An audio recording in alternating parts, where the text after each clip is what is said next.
चार चीजें रिज्क को खींच लाती हैं। पहली, रात का क़याम करना। दूसरी, सहरी के वक्त इस्तग़फ़ार करना। तीसरी, हमेशगी से सिदक़ा करना।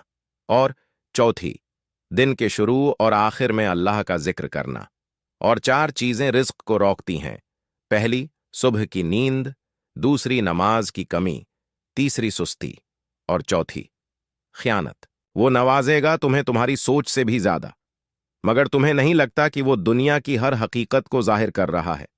तुम्हें दुख तो हो रहा है, मगर वो तुम्हें उस दुख से अपने करीब कर रहा है, बहुत से धोखों से बहुत दूर कर रहा है।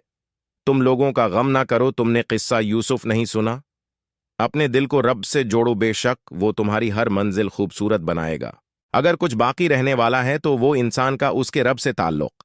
सारी दुनिया छोड़ देती जान से अजीज रिश्ते छोड़ जाते हैं, लेकिन अल्लाह अपने बंदे को तन्हा नहीं छोड़ता। वो थाम लेता है।